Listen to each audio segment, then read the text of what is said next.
Seven. Yeah, do you know? Seven.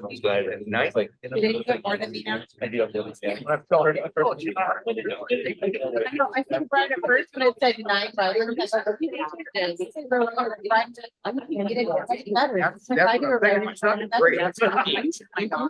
or themselves. Yeah. Yeah, that's good. Yeah. I have a bunch of pictures. Yeah. Yeah. You have a.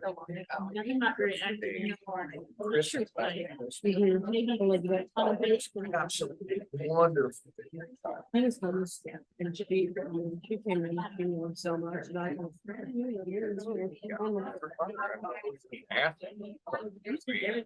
yeah, yeah, yeah. Yeah, yeah.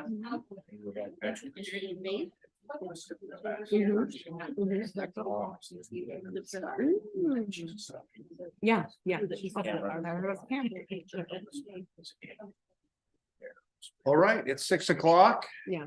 Call the council meeting to order, and can I have everyone stand while the Boy Scouts present the colors?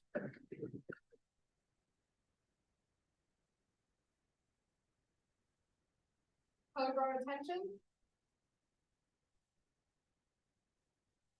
Color guard forward march.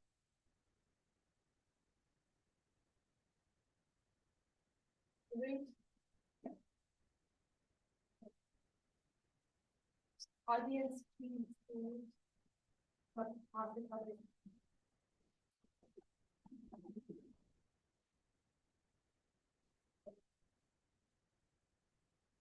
Color guard prepares close to colors. Please join me in the pledge of allegiance. I pledge allegiance to the flag of the United States of America and to the republic for which it stands, one nation, under God, indivisible, with liberty and justice for all. Color guard close to the flag of the United States of America. Color guard close to the flag of the great state of Washington. Color guard on in colors. 2. For everyone. Color guard reform ranks.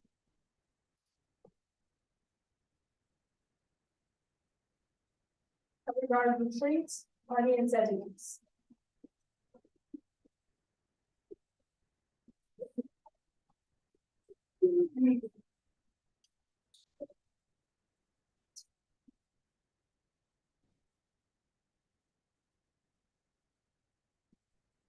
Thank you, gentlemen.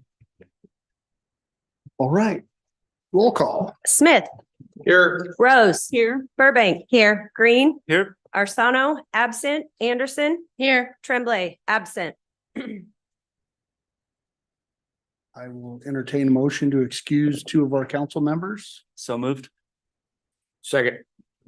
All in favor? Aye. All opposed?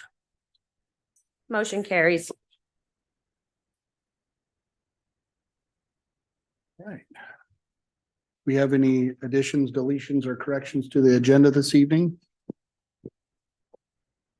Move to approve the agenda as presented. Second. All in favor? Aye. All opposed? Motion carries. Right, we've got an announcement this morning or this evening. Chief Scogan.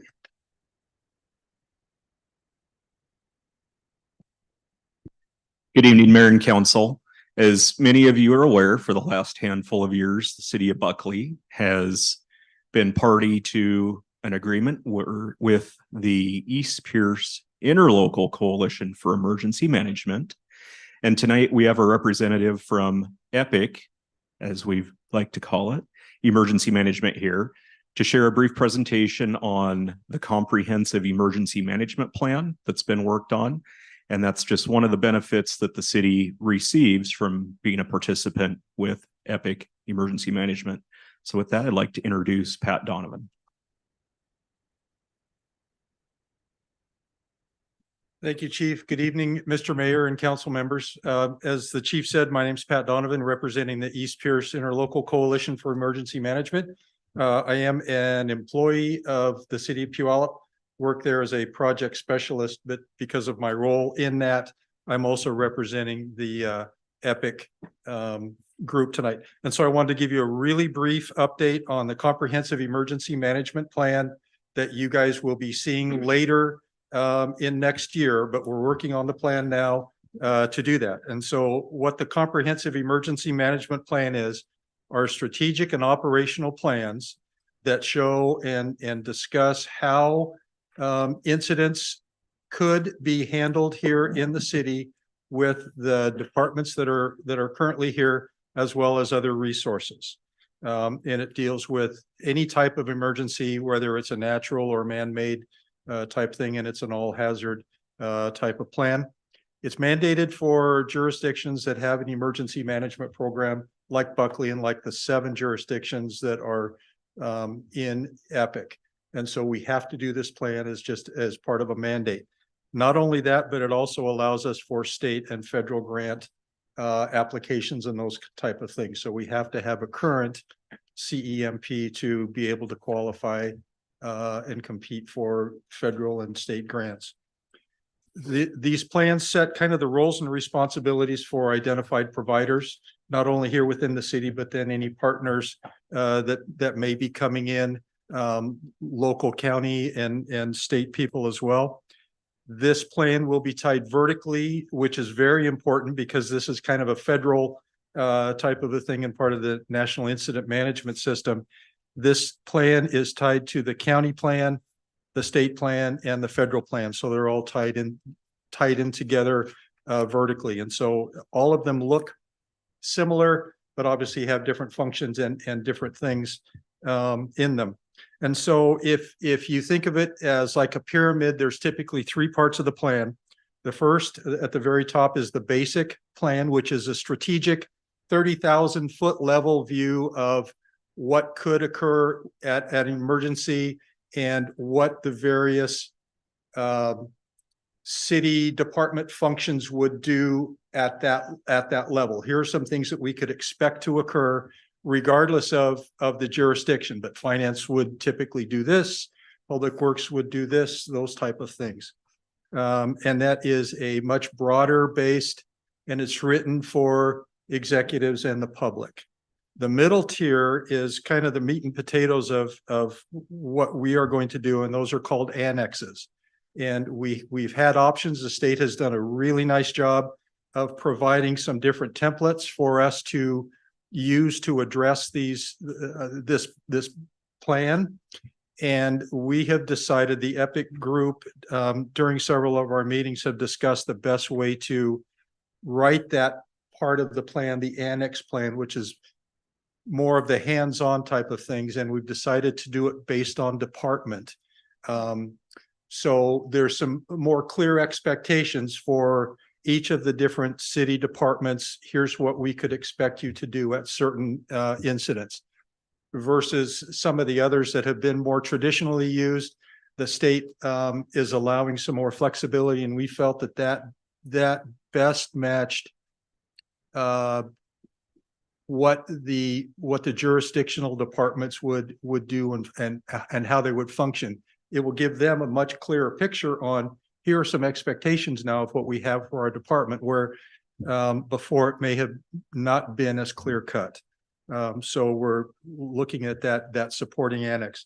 The lowest part of this pyramid is pretty much the tactical threat specific plans. So the East Pierce Rapid Action LAHAR plan is a very specific role, and here's how things will occur. And so that's that lower base. We will reference those in the CEMP, the Comprehensive Emergency Management Plan, but essentially the top 2, the strategic, which is the basic plan, and the annexes, which are the department level plans. Those will be the ones that will be included in the CEMP itself. Just to make you aware, we've been working on this, 18 months kind of a thing. It's been in the planning stages this whole time. Because of COVID, everything was delayed. And so we were given an extension until the end of this year. We have participated in jurisdictional meetings like yours to make you aware of what the plan is. We have also met with, actually Buckley. This area is the only one that has a fire department in it. So the other jurisdictions to the west of us are all covered by fire districts. So we obviously had to meet with those fire districts to discuss this. We also met with healthcare. So people from Good Samaritan Hospital and the Tacoma Pierce County Health Department were involved. We also spoke with, because there's a lot of sheltering and mass care kind of things. We met with Salvation Army and the American Red Cross as well, because they will all become partners in this plan. So we have participated in those, as well as, again, other outreach events that were here in the 7 jurisdictions, just to make the public aware of it as well. And the plan will be sent to the state by December 31st of this year. That is our mandate, unless a huge emergency occurs that we would ask for an extension. But right now, everything looks like we will have it in by the end of the year. And then the Washington Emergency Management Division looks through the plan based on some templates, and they don't grade them like they used to, but they will provide feedback. Hey, next time, think about this, and how are you addressing this, and those kind of things to help tighten up the plan for future years. And that is on a 5-year cycle as far as a renewal. So, time will start 1/1 of 24, and we will go through that. So, expect to have us come back to you probably second quarter of 2024 for a promulgation, because then at that point, then the plan will have gone through the review processes, and it will come before you folks for some action on it as well at that time. Okay. Are there any questions that I can help with tonight? Anybody? No. Mr. Mayor, thank you. Okay, Thank thank you. you. Thank you. Nobody had signed up. Public comment, I guess nobody signed up, but is there anybody in the audience that would like to speak? You've got 3 minutes for public comment, and we'll have another public comment period at the end of the meeting as well. So if you can raise your hand or come forward, or we'll move on. I don't see any hands, and we'll do it again at the end. Okay. Committee reports. I'll just start. I got a couple quick things. November 25th, we won't have another council meeting before the 25th. I think the next one's the 28th. November 25th, the Buckley Tree Lighting Festival is noon to 7 downtown here, of course. So just wanted to mention that real quick for the Buckley Downtown Association. And if anybody knows Gene Rawson, he was crowned, for lack of a better term, the Bull of the Woods this year for the Buckley Log Show for its 50th anniversary. So if you know Gene, or if you don't know Gene, you might know where Karen Street is off of Bevlo, named for his late wife. So if you know Gene, congratulate him. And we will move on to admin, finance, and public safety. First, let me apologize to my colleagues. We had our meeting yesterday at 4, and life gets in the way. I didn't have time to type up a document for you. But what we had was from budget, the citywide insurance, meaning insurance on all of our buildings, our vehicles, all the fleets, anything non-healthcare wise, insuring city property and whatnot. It looks like they're going to increase it from the company. For the next year, the initial estimate was 17% increase, and now it's come in at 21.2. So that is an issue that will have to be taken up in the budget process. There is interest allocations in the general fund from budget items in there that obtain budget that will help offset that for the this coming budget.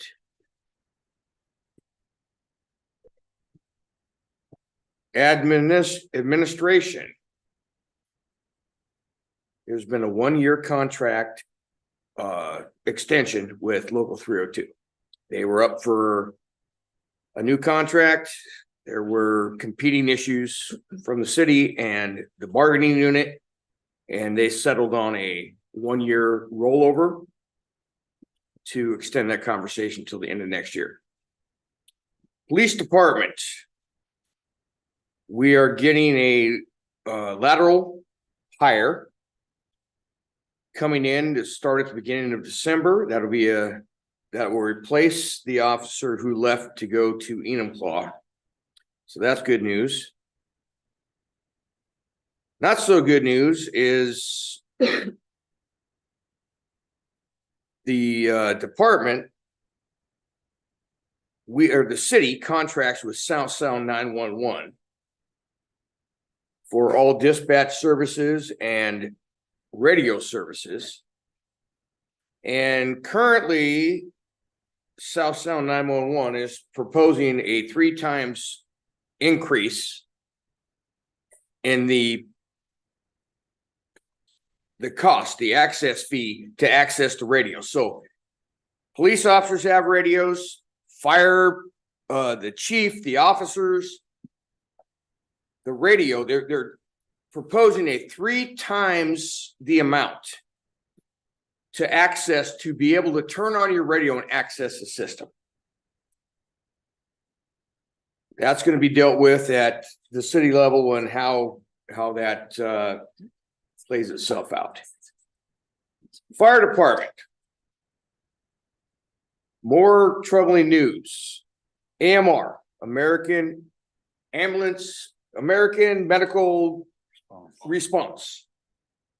The white vehicle that you see, that you may or may not have seen around, that has Carbonado green water on it. These are BLS transports, basic life support stuff. Transports. We have paramedics in Buckley. We have an ambulance, but the transports are routinely done by AMR. Their last loan contract in Pierce County is here with Buckley. As my colleagues may know, and we're speaking to the citizens at large, we have contracts. The fire department, just like the police department, has a contract to provide services to Wilkeson, Carbonado, and in the case of the fire department, Crystal Mountain. They are proposing, AMR is proposing to double what is currently paid. Currently, Buckley is on the hook for only $68,000 a year. With the other municipalities that they're contracted with, they're invoiced for that. They are wanting to double the rate. And again, I said we're the last contracted city in Pierce County with AMR. Chief Scogan has said that there are options on the table that they're looking to look at, and that will come up at another time. The courts, is there yes, there's on tonight's agenda, what we talked about is a reimbursement for translators, translating services. That's on tonight's agenda. Other than that, I apologize for not having something on paper for you to look at. Thank you, Ron. Community Services, Councilmember Green. Yeah, thank you. And thanks for that information. Those are some aggressive increases. Community Services met on November 6th. It was our first meeting that was all on Zoom, which is pretty convenient, not gonna lie. I liked it. So we met with Megan Rhodes, who's representing the hometown market. She came looking for feedback on what they're looking to do for the summer market plan. And so they're thinking about moving it to Tuesday evenings in July and August instead of Thursdays, so they don't compete with the music that goes on Thursday nights in the summer.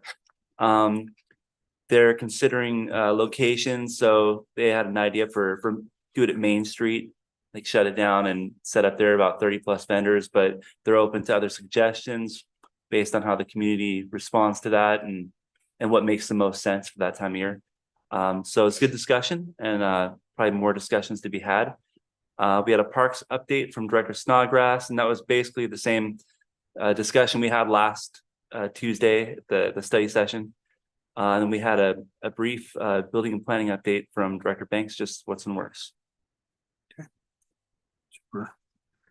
Thank you, Brandon. Any PCRC, nothing there? That's the Thursday, okay.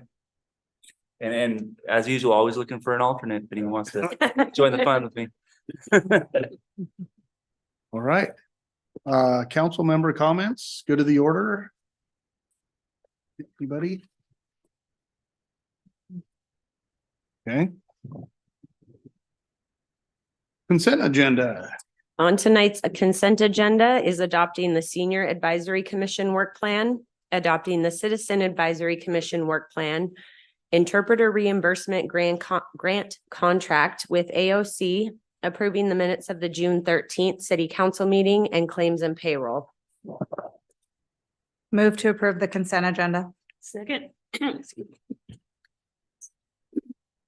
All in favor? Aye. All opposed?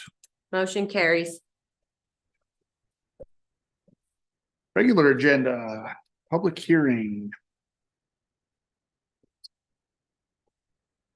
The first public hearings for the 2024 preliminary budget.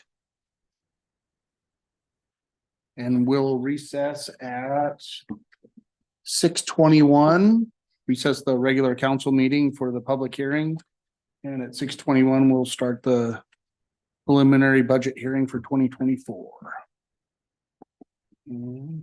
Sandy's here. Good evening, Mayor, Council. Yes, this is the first of 3 public hearings, the second of 3 public hearings that we will have. The first was on the revenue hearing that we had 2 meetings ago. This is a public hearing on the preliminary budget as it was presented to council with document and presented online. Oh, you told me it wasn't on. I remember now, but it still doesn't like me. Still doesn't like. No, Can I do it from over here? it's working. It's moving now. Oh, well, now I need to back up. Okay.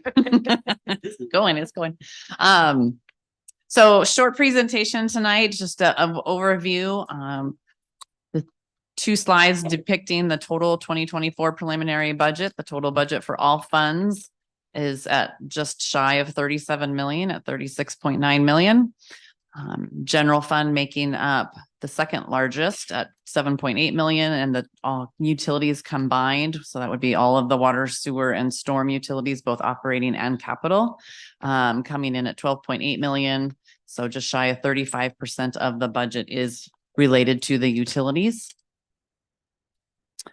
And the pie chart just depicts that graphic of the table. This chart then gives a overview of each fund with its preliminary beginning fund balance, which again is based on estimates of year-end revenue and expenses for this year and how the year will end up. Then we have preliminary revenue estimates, preliminary expenditures, and then the preliminary ending fund balance for next year.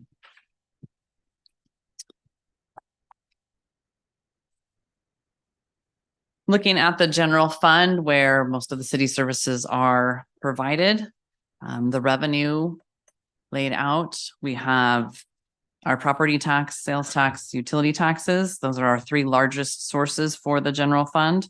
Property taxes going up about 5% compared to 23. That includes the 1% optional that is presented as part of the budget. And then the remaining increase is related to new construction assessed value that's placed onto our tax rolls. due to new development. Sales tax is hanging fairly flat and combined utility taxes are increasing about 7.7%.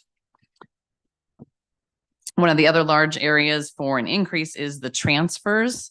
So this is transfers from other operating departments into the general fund. Most of that's related to the new indirect cost allocation plan that was created for the city this year. This helps provide reimbursement and support to the general fund for all the services that are internal to those other funds. So administration, finance, legal, IT, and those type of services as they provided to the other operating departments such as water sewer utility, the street fund, and those other areas. So that provides reimbursement costs, and that provides the full cost of the services to those other departments then by being able to reimburse the general fund for that. Charges for goods and services also increased about 24%. Most of this is related to contracts for services in our law enforcement and fire. There was some adjustments we made. The police contracts were at a 50% with 50% going to the general fund and 50% going to the equipment based on our Buckley Municipal Code. It's listed at 90% general fund and 10% for the utility or for the equipment reserve funds.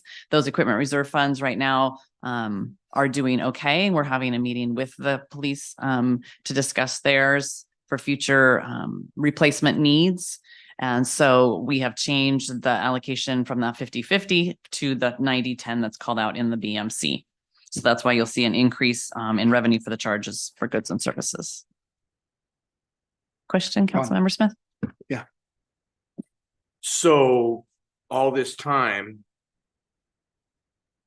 the funding for the 007 has been contrary to the BMC. Correct. It's at least for the last couple of years that I've been here. I'm not sure when that may have changed from 90-10 over to the 50-50, but I know the last couple of years that I've been here, that's what it was. Okay. General fund operations, just a list of the services provided, our police and fire, municipal court, jail contract and animal contracts, our parks maintenance, both of our community centers, youth center and senior center, as well as Buckley Hall, also planning and building, facilities maintenance, and then all of the internal support services provided to the other departments as well as to external customers and the citizens. So this lays out the general fund expenditures by department. And overall for the general fund is only increasing at 1.2%. So most of the services, most of the expenditures in the general fund are service related. And of that, salaries and benefits, because we are service related and people related, make up usually about 70 to 75% of that budget. We are increasing, the police union has a closed contract, so police salaries are increasing 4%. The non-represented group, which is mostly directors and managers, are receiving a 1% COLA, proposed 1% COLA. The tentative or the agreed upon contract with Local 302 is also at a 4%. And then the hourly wages are mirroring what the minimum wage increase was, which was 3.4%. So although those increases in salaries and then likewise benefits, medical and the different rates for our insurances are increasing, we've been managed to make some reductions in savings to get it down to an overall 1.2%. So that came through some positions not being rehired or filled. As we talked with council, we made some adjustments in the planning and building department specifically, where the building official will be contracted services for next year. Planning assistant didn't get hired, and then the director was changed to a city planner with Director Banks filling in as just the acting director. So we've had some different changes in personnel, as well as departments really trying to hold the line in cost savings so that our overall increase stayed as low as possible. And then just a chart, our public safety, police and fire does make up 45% of the general fund, with finance and admin coming in at 4.5%. And then planning and building at 10.3 is the next largest. Community services at 5.6. Our next steps in the process tonight, we have the public hearing and council discussion on the budget. If council so chooses to have a more in-depth conversation and still needs additional time to discuss the budget, a special study session is tentative on the calendar for next week on Tuesday. The next regular meeting on the 28th, we will be bringing forward the property tax and EMS tax levies. Those do need to be approved prior to the end of the month. Our certifications are due to Pierce County by November 30th, or we would not receive our property tax for next year. That will also be the final public hearing on the 24 budget. And if council is ready, we'll be presenting an ordinance for adoption. If additional time is needed, then the first meeting in December on the 12th would also be able a time that we could bring an ordinance back for council adoption for the 24 budget. We will be having some discussion and adjustments between the preliminary and the final for some changes. Interest allocation, as Councilmember Smith mentioned, moving some of that revenue over to the general fund, things like the insurance going up, covering that. So we'll be presenting when we bring the next round of the budget numbers with the ordinance and everything to the council, a full list of what changes happened between prelim and final. And then there'll be a final document once the budget's adopted. There'll be a final document created, both an online digital version as well as a hard copy. And some of those earlier ClearGov software issues that we were talking about will be getting fixed. I know there was still some glitches in the current adopted or the current preliminary budget. As I talked with Ms. Cash for court, it looks like her 23, she's doubling her budget expenditures for this year, but that's not really true.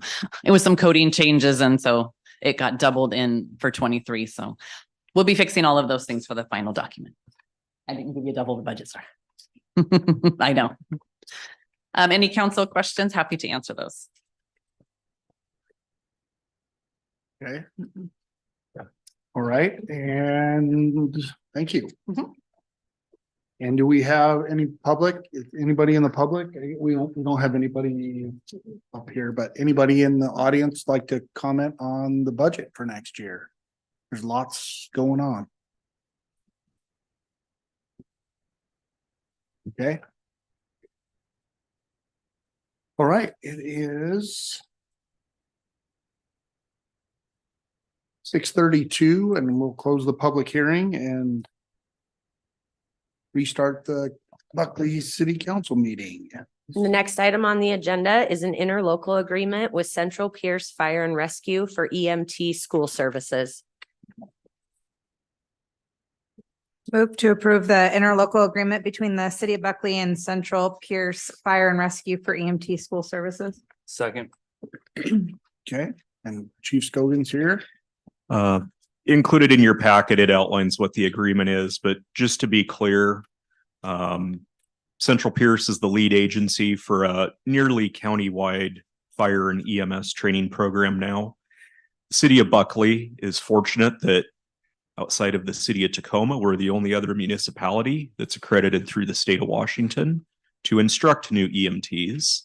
And the County Fire Training Consortium is basically making use of our credentials for that to take place and utilizing the staff that we have available to oversee their program. The program will still be held in the greater Tacoma area. No instruction, no instructional support from any of us. They've agreed to reimburse for any staff time that's currently being done by one of our volunteer captains, as well as pay the city $10,000 per EMT course taught. And right now they're looking at doing 2 of those a year. Okay. All right, any questions, concerns, comments for Chief? Thank you. Okay, yep. All right. All in favor? Aye. All opposed? Motion carries. Staff reports. As Councilmember Smith was able to share during his update for the committee, we want to share some more information related to the 2024 budget with the entire council. So I have two staff reports this evening. First, we're going to bring up Director Scogan, or Chief Scogan, sorry, who's going to share about the changes related to AMR. And then afterwards, Director Hines is going to come up and discuss the changes with some interest rate allocations. Super. Okay, thank you.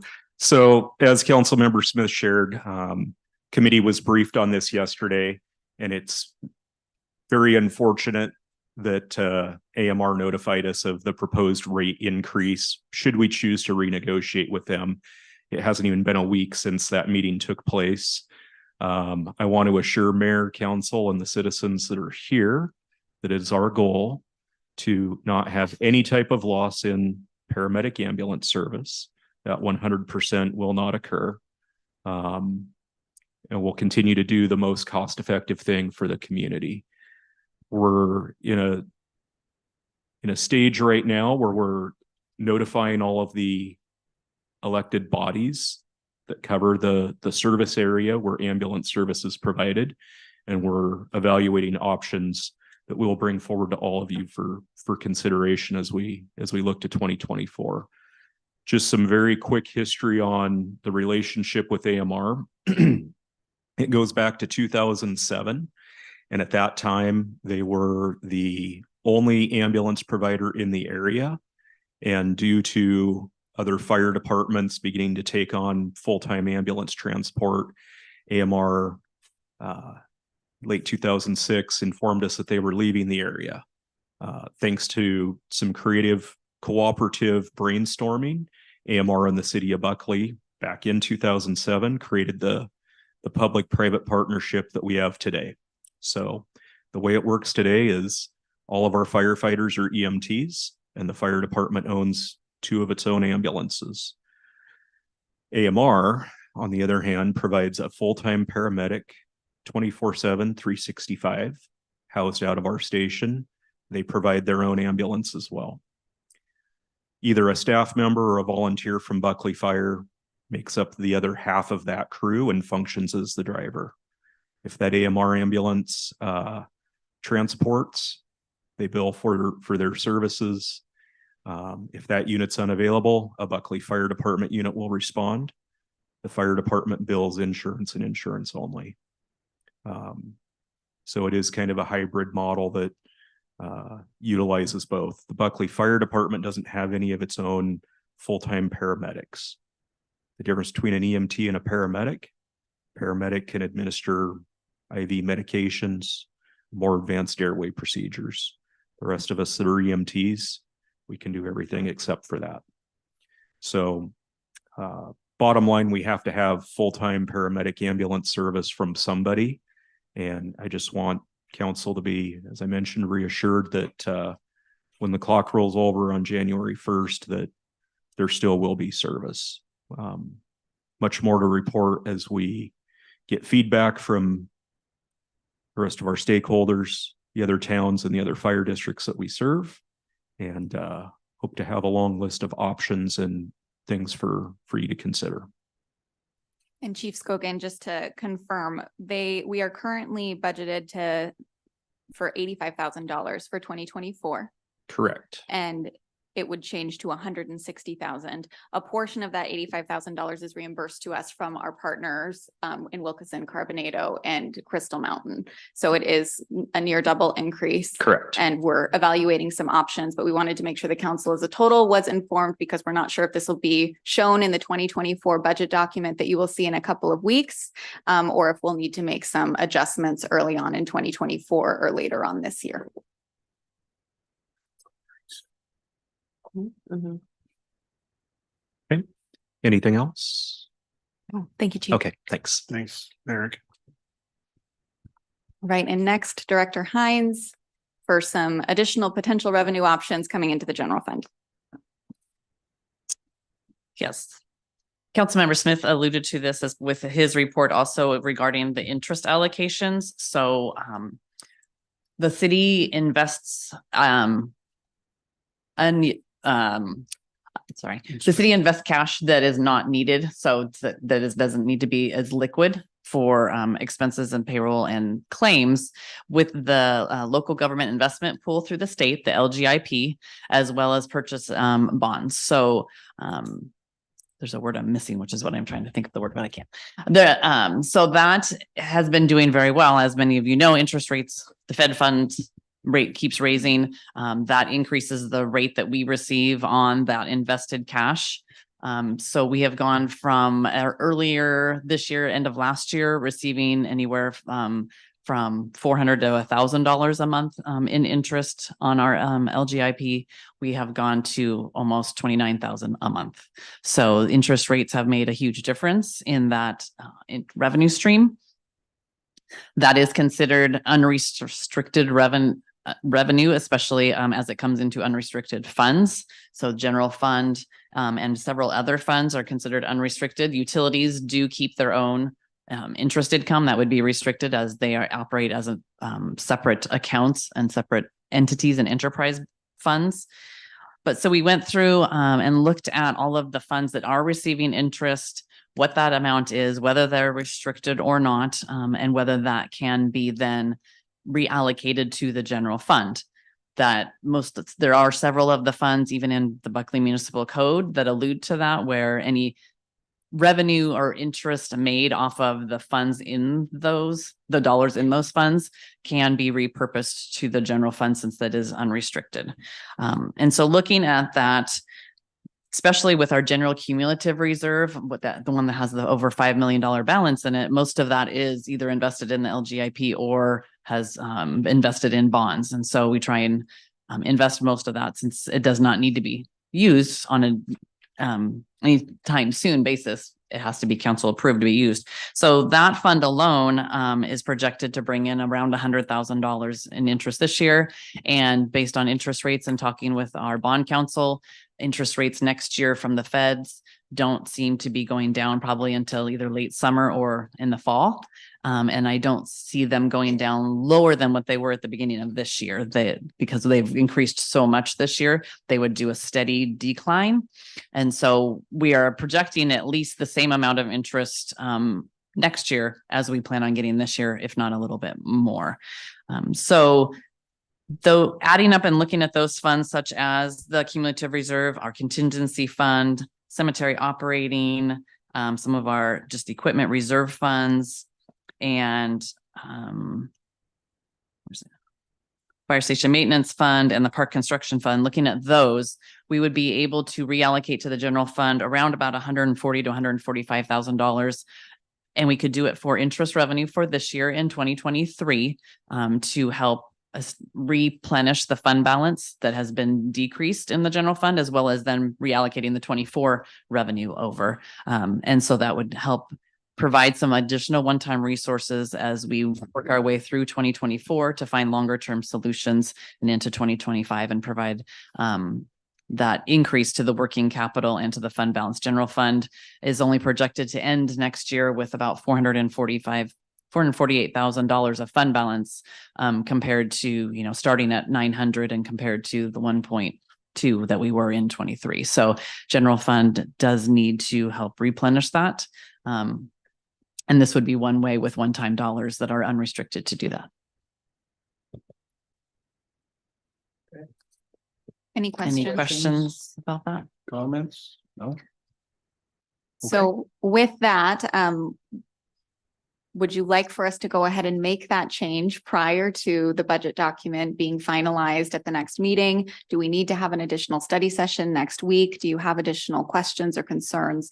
Or do you have anything that you want us to bring forward on the 28th for us to be able to move forward with adoption on the 28th or the 12th?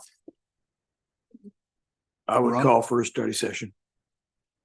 For the next Tuesday, the special study session? Any objections? Is that all good with everybody? Here every Tuesday anyway, so. I know, I was already on the calendar, so. Okay, yeah, obviously we've got two big changes that just came in this week alone, so some adjustments we're gonna have to make. Fine. So, okay, you will be here next Tuesday. Be here again, as usual. All right, Thank thank you, you. Sandy. Okay, Mhm. public comment. Again, we've got 3 minutes. Each individual's got 3 minutes. If anybody would like to speak. Be online. Okay. All right, if nothing further, I'll entertain a motion to adjourn. So moved. Second. All in favor? Aye. All opposed? Thank you, council. Thank you.